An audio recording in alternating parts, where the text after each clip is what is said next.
I felt like a total failure. You ever been there?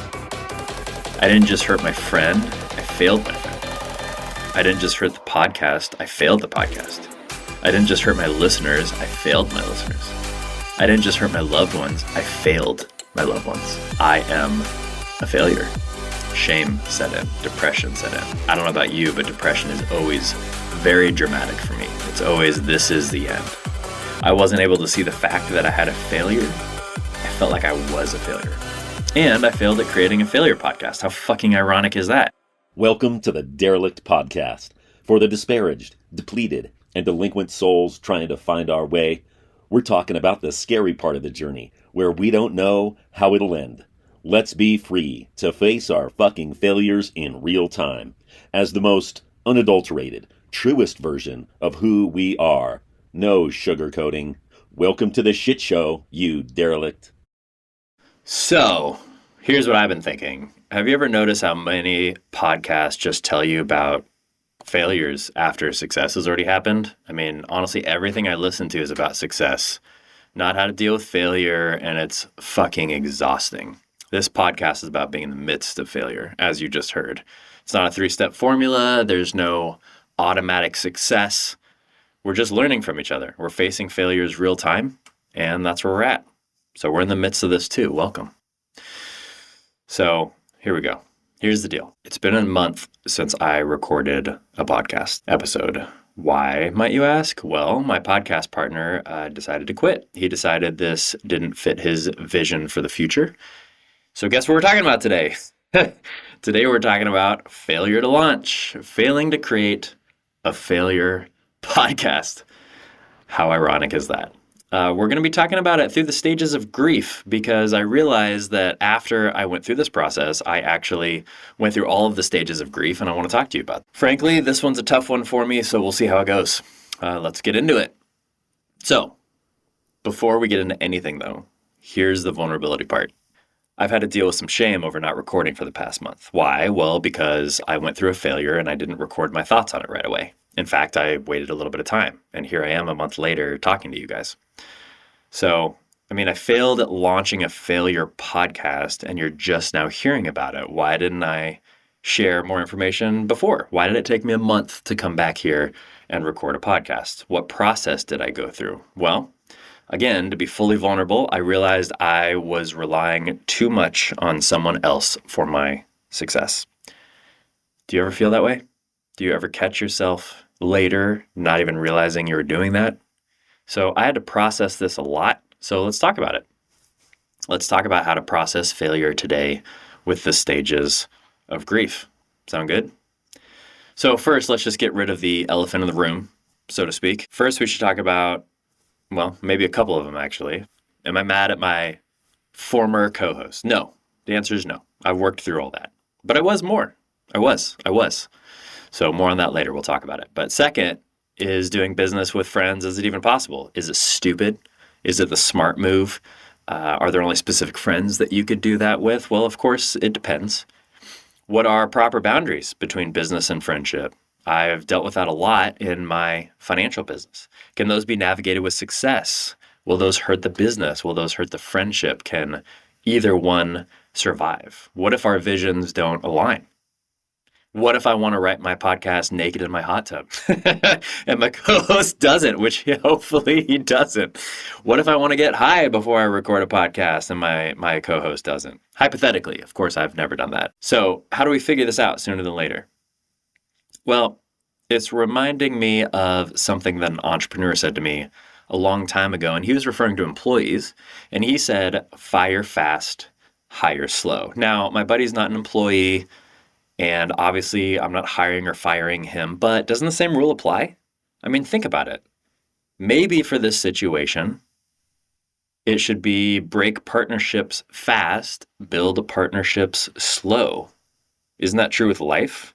Would that apply to a life partner also? So lots of good questions, but that's not where I'm going to focus my time today. Frankly, it's also not what I think that you want to hear. Now, if you do, send me a comment. Let me know. Maybe we'll do a future podcast on that. But let's just say this. I'll summarize it by saying that I love my buddy. I wish him all the best.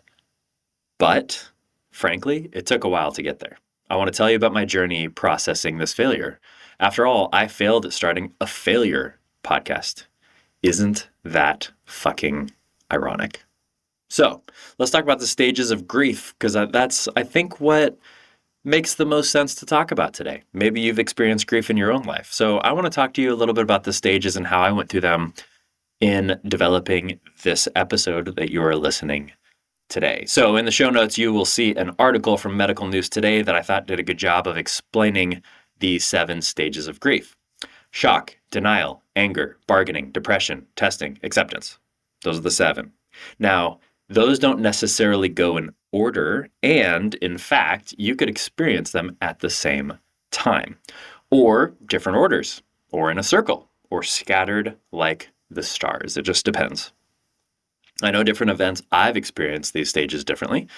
So let's talk about my process going through these stages for this specific example. And I could give you other examples as well, because I've had plenty of them.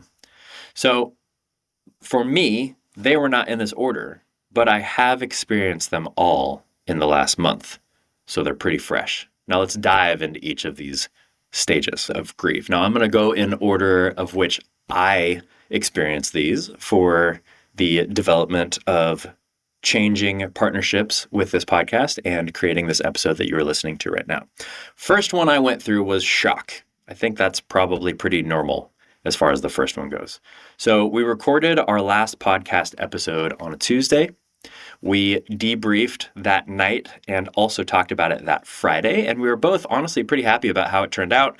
We had our first guest and it went great.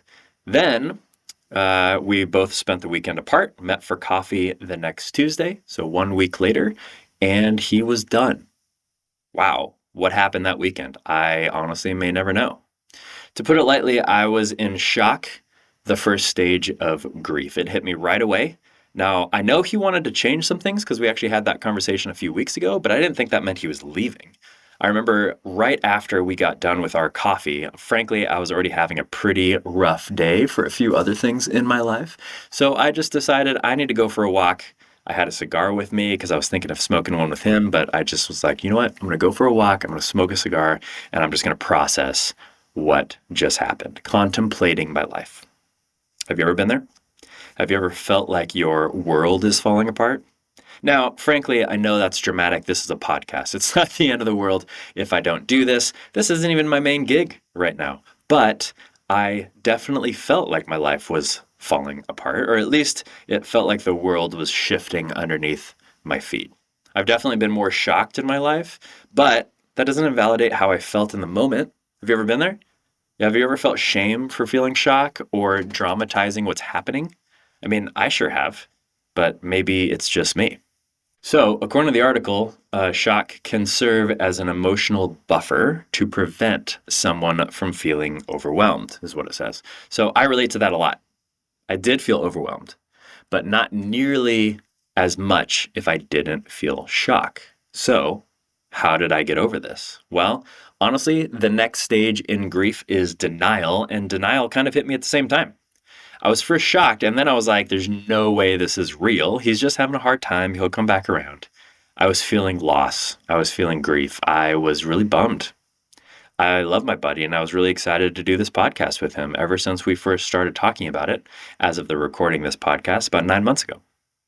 I really didn't believe this was happening, and I didn't want to deal with the uncomfortable feelings. Have you ever been there? Have you ever had something feel really uncomfortable and you just don't want to deal with it? Like, I don't want to have sadness. I don't want to have depression. I don't want to have angst. I don't want to have anxiety. That was definitely me. Frankly, I didn't even want to think about doing this podcast on my own at that time. I didn't think that there was any way this would happen. You know, another story of my life, it kind of reminds me of my divorce, to be honest. When my wife at the time served me divorce papers, I was in complete shock and denial. I remember I just had them in my hand and I was like, what is this? I didn't actually think they were real. I thought I was on some hidden camera or there's some practical joke or something. I didn't know what was happening. I knew for a fact we would never get divorced. No matter what problems we had, I knew we would work through them. I knew this wasn't real. But just like this, it was. And even though that was almost 5 years ago now, I can still remember all the details of where I was, how I was feeling, and what was going on like it was yesterday. Do you relate? Maybe it was the loss of a loved one, a business partner, a life partner, a close friend, or something else. I don't know. We've all had grief in our lives.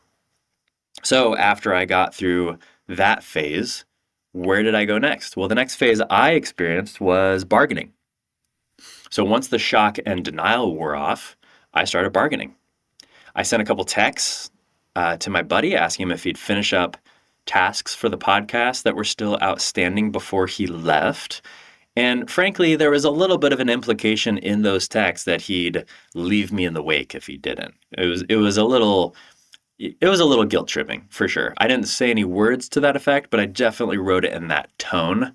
And, I went back and read the text, and honestly, they weren't as snarky as I thought that they were at the time, but there was definitely an undertone of, so, are you going to fuck me again? Or you are actually going to do what you promised to do this time, right? So for me, the best way to relate to bargaining is through the codependent moments I've had in my life. Basically, I will do anything if you take away the pain. Now, another thing I learned about this stage is that it frequently has guilt associated with it. So here's the even more vulnerable part, which here we are. That's the point of this podcast. So here we go. When my buddy said he didn't want to do the podcast anymore, he also told me some ways that I really hurt him as a friend. And frankly, that hit me like a dagger. Ouch. All in one go. That was a rough coffee. Not only are we not doing the podcast together, but here's how you failed as a friend. Frankly, that was really tough for me to hear. I'm a bad friend. I thought it's my fault. Both of these things are my fault. Guilt set in. Everything's my fault. I ruined a friendship. I ruined the podcast.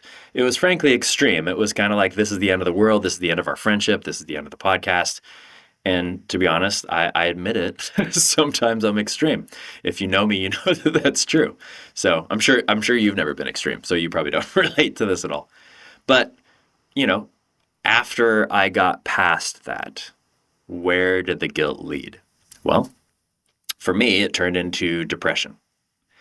I felt like a total failure. You ever been there? I didn't just hurt my friend, I failed my friend. I didn't just hurt the podcast, I failed the podcast. I didn't just hurt my listeners, I failed my listeners. I didn't just hurt my loved ones, I failed my loved ones. I am a failure. Shame set in, depression set in. I don't know about you, but depression is always very dramatic for me. It's always, this is the end. I wasn't able to see the fact that I had a failure. I felt like I was a failure. And I failed at creating a failure podcast. How fucking ironic is that? Like rain on your wedding day. Was that as good as Alanis Morissette? I don't know. You guys tell me. It's like rain on your wedding day. So, frankly, I was pretty depressed for several days after the conversation. I felt empty. I felt alone. I felt sad. I didn't really want to do anything. As is true for most depression, activities kind of seemed worthless. Business meetings annoyed me.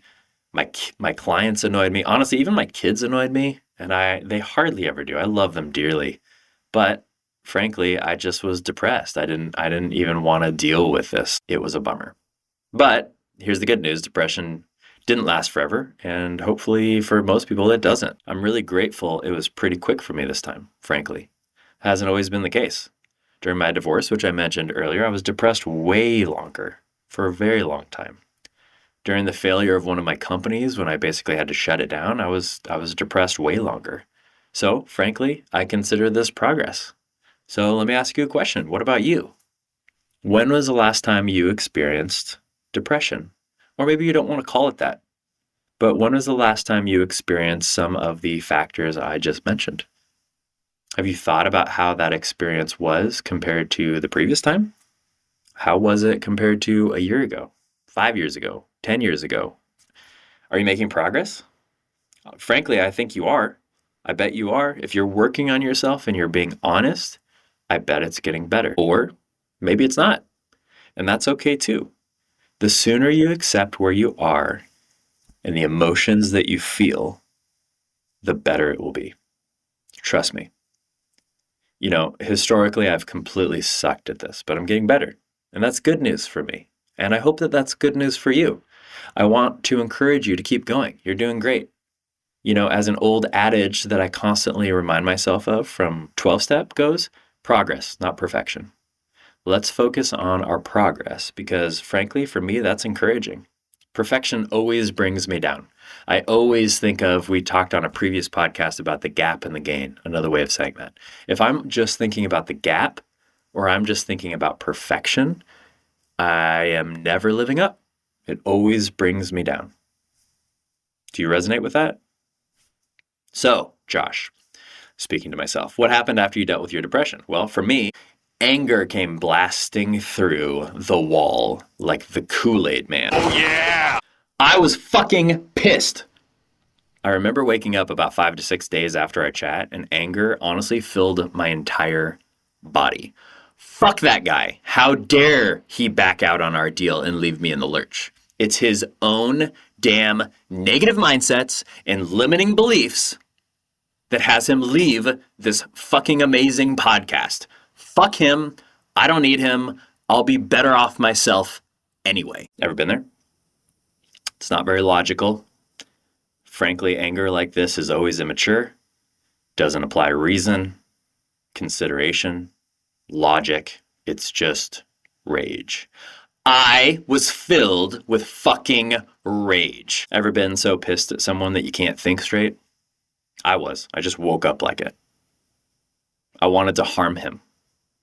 Now, before you start going to social media, not physically, I did not want to harm him physically, but frankly, I wanted to harm him worse. I wanted to ghost him, which I thought for him was even worse.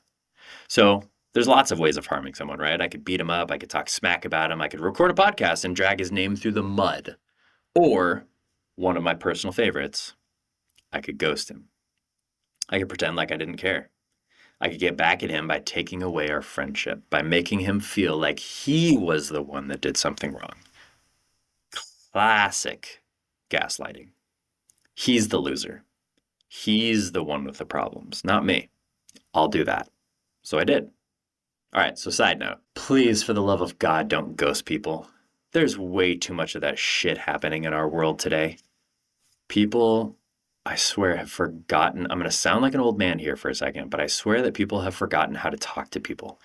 People are immature, like I was, and just choose not to talk about things. And guess what? It makes everything worse. So grow some fucking balls and have a conversation with someone.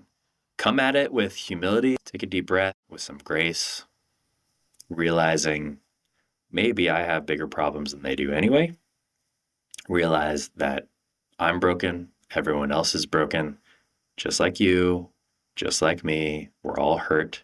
We've all experienced trauma. Let's not compete against who has the worst trauma. Let's stop being victims. Let's communicate. Let's be the adult. Because frankly, someone has to be the adult.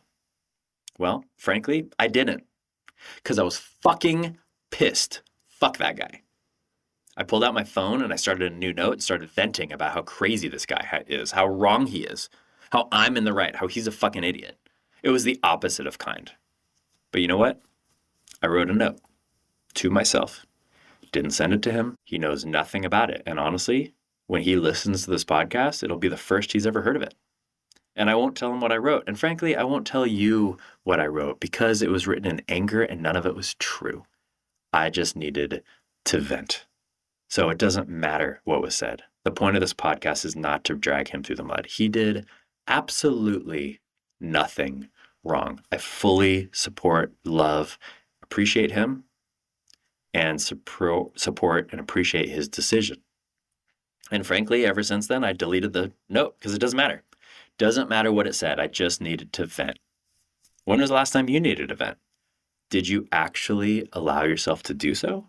Or did you just stuff it inside to when one day it might just fucking explode? So, I don't know. Maybe you need to vent about something today. Call a friend. Write a note. Journal. Go for a walk. Record an audio file. Exercise. Work out. Do what you need to do. This is healthy. Anger is a stage of grief for a reason. The reason I'm not going over this section and what I actually did, and I'm being vulnerable with you, again, is not to drag my buddy's name through the mud at all. He did nothing wrong, but I was angry and I had to deal with it. We need to get this shit out of our body. Literally, re-listen to that line. We need to get this shit out of our body. Just like actual shit. If it stays in your body, it will cause a lot of problems. But honestly, that's historically been hard for me to accept. I've kept it inside until I explode, and that's not healthy. It has not helped me in previous relationships. That's when bad shit happens. That's when somebody gets yelled at, hit, shot, or worse. Don't do that. Let it out in healthy ways. You'll feel better. I sure did, and I still do. Thank God I moved past that anger. So now that I got that out of my system, what's next? Well, for me, the next stage I went through was testing. About a week later after we had our coffee, I found myself trying to find a solution to deal with the loss. How would I move on? Could I do this by myself? Shall I continue on in this podcast by myself? Can I still be friends with my buddy? I thought about my vision for the podcast. I thought about my vision for my company. I thought about what I really wanted. I redid my vision. I redid my goals. I came to the conclusion it would actually be better flying solo. That was so hard for me because the whole reason I started this podcast with my buddy is because I thought that the two of us doing together was the absolute best way of doing it. So for me to do a 180 and realize, oh, there's actually some benefits was fucking difficult. Holy shit, what a change. Now, honestly, here's the important part about the phase, at least for me, it can't be done for someone else. So again, going back to my codependent days, I would do this phase of grief for someone else and it never fucking works. Because if it's not for me, it's not gonna work. I had to find a solution for myself, no one else. How can I best deal with this loss? What is my next best step? Irregardless of what somebody else does, irregardless of their opinion about me, irregardless of their narrative about me. My buddy would never do this, but even if he chose to write this big long post on social media because of what I said here today, that can't change what I think is my true north and what I need to do best. I firmly believe you can't do this for somebody else, or you can't do this for somebody else. So once I came to that conclusion, I wanted to test it further. So I called a friend. I told her what happened. I asked her what she thought of the podcast. Now, as background, she had listened to a couple of episodes of the podcast, and I really trusted her opinion. She is the type of person that will always shoot me straight. She is the type of person that even will tell me something that I don't want to hear that's difficult because we just have that sort of friendship, and I value her very much. She's not known for mincing words, and she definitely has never done that with me for the years that I've known her. You know what the first words out of her mouth were? She said to me, I actually think it's better if you do it yourself. Oh, what? I didn't prompt her. I didn't tell her that I came to that same conclusion.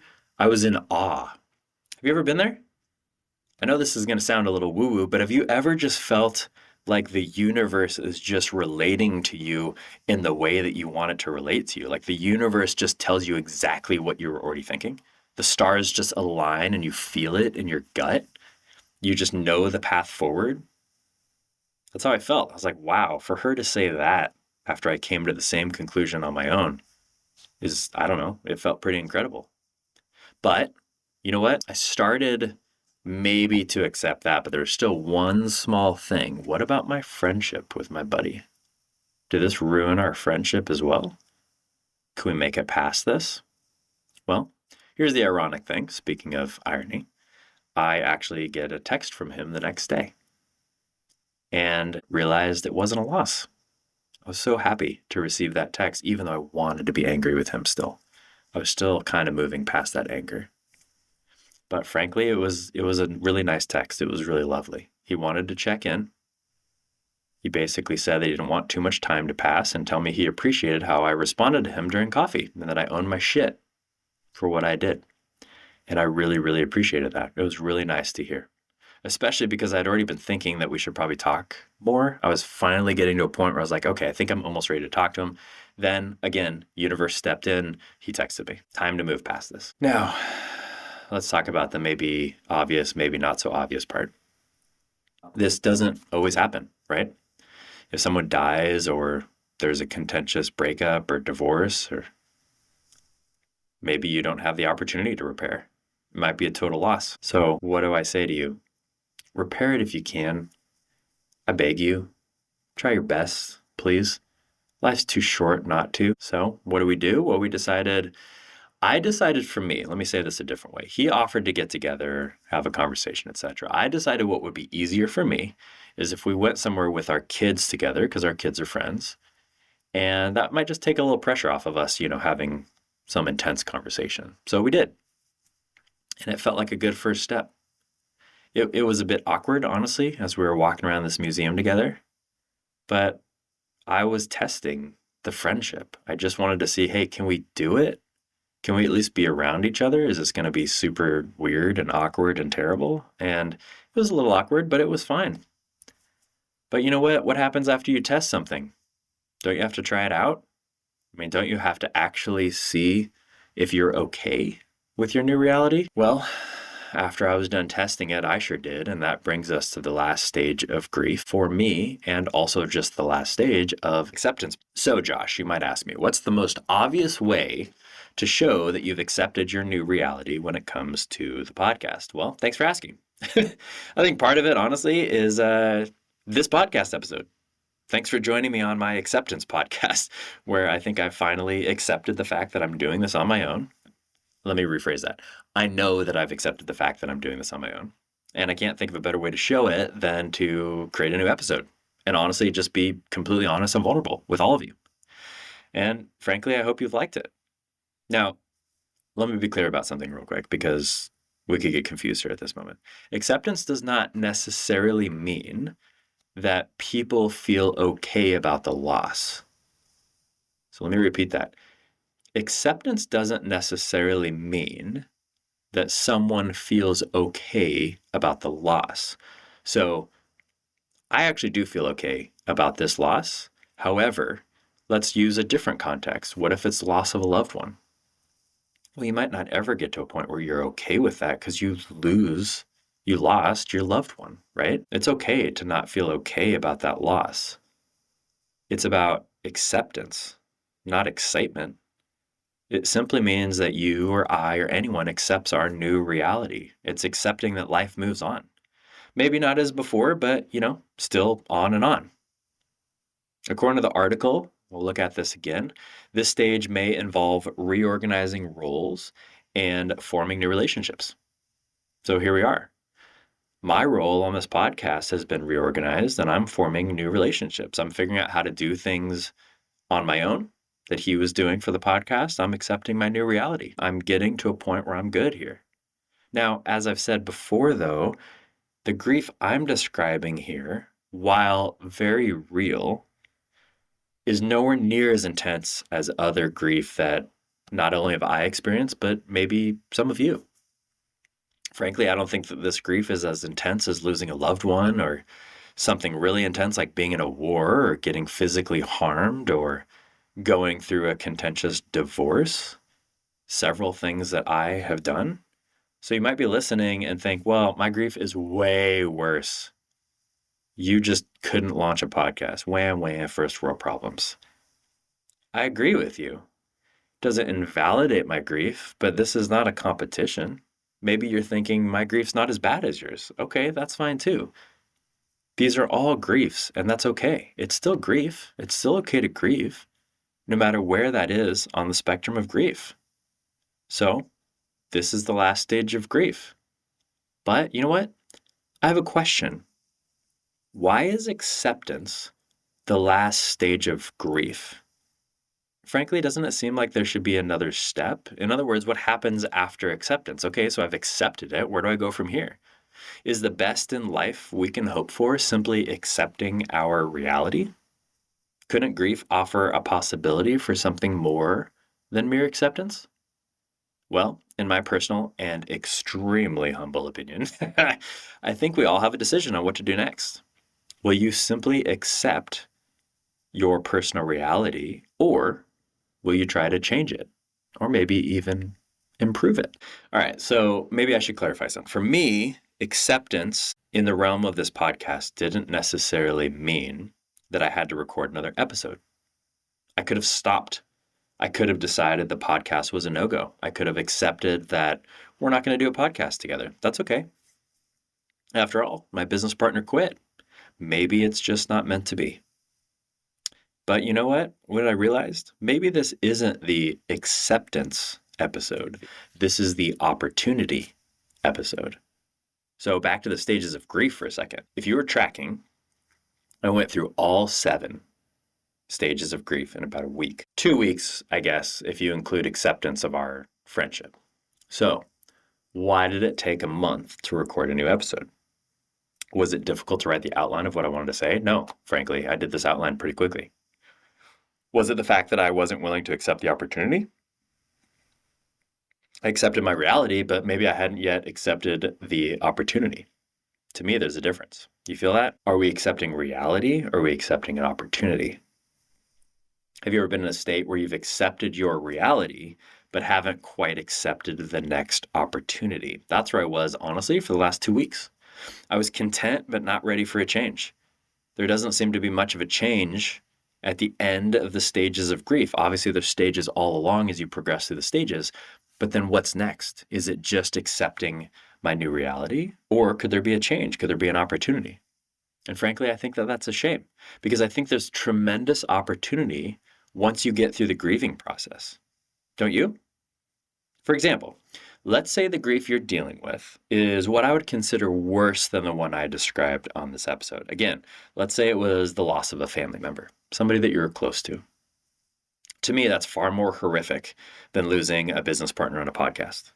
So let's say you've gone through the stages of grief for that loss. What's next? Don't you have the opportunity to do something with what you just went through? Maybe you won't record a podcast episode like me, but don't you have the opportunity to share your story with others? Aren't there other people going through something similar that you can give encouragement, light, and hope to? If you just accepted your new reality, how does that help the world? Well, for me, I'm hoping this episode helped you with something you're going through. And frankly, I'm excited for the opportunity to take this podcast in a new direction. I think I've gotten past the point where I'm just accepting what has occurred, but I'm actually really looking forward to the opportunity. I was stoked to record this episode today, but it took me a month to get there. So I guess my message to you is just remember that grief and setbacks always breed opportunity. So for me, here's some helpful questions that I thought of when thinking about this. Number 1, how do I move forward without throwing other people under the bus?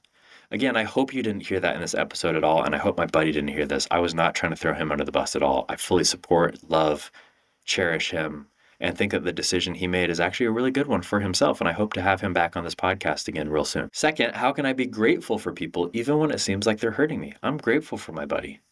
I'm really grateful for him. And that leads into the third, and I think the most powerful question that I thought of, and that is, how can I blame someone effectively? So let's pause on this one for a moment. So this is something I learned from the master in my mind, Sir Anthony Robbins, also known as Tony Robbins. I just call him Sir because I want to. You do not have the only right to use that word, England. Anyway, I digress.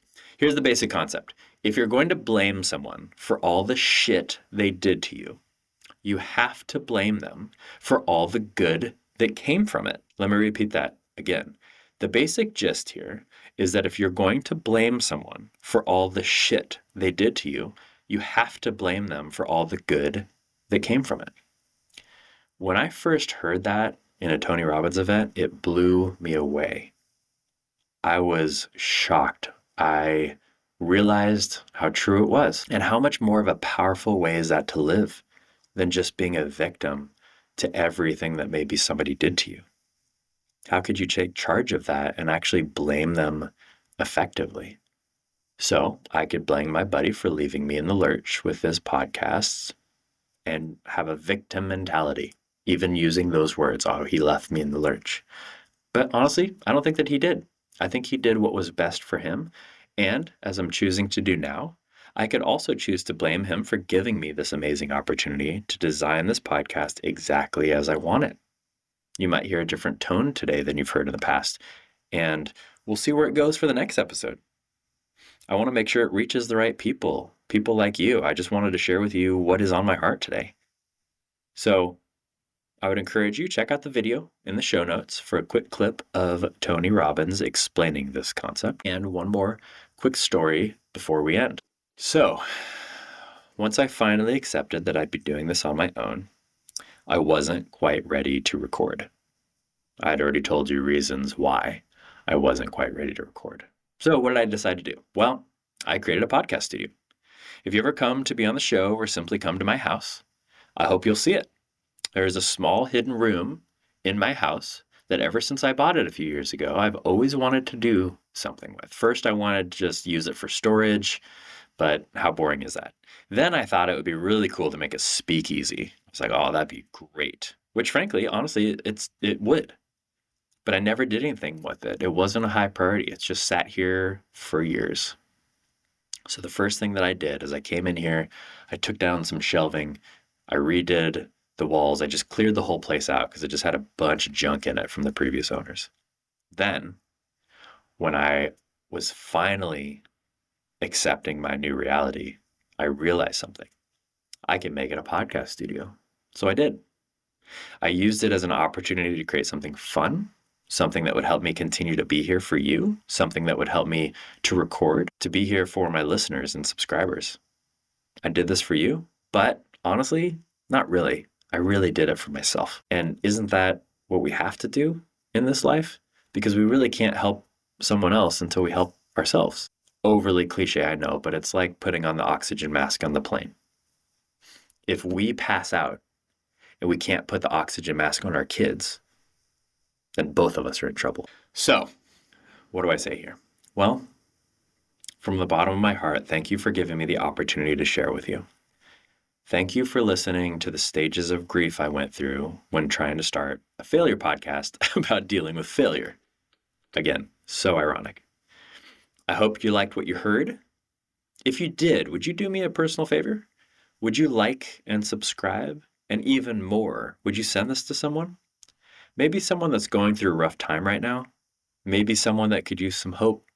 Maybe someone that's having a hard time facing a reality that they're going through. Maybe someone, honestly, that needs a virtual hug. Anyone, just send it to one person for me that might help them. Will you do that for me, please? That would be fantastic. I just want this to go around to help people. That's why we're here. So stay tuned for the next episode. Honestly, I usually like to tease it, but I don't really know what it's going to be right now. I'm just feeling content being in this moment with you and excited for wherever it takes us. I wouldn't be here without you, so thank you so much for listening. Again, please subscribe and pass this on to someone who might need it. Check the show notes for a few items that I mentioned in the show. And until next time, see you later, you derelict.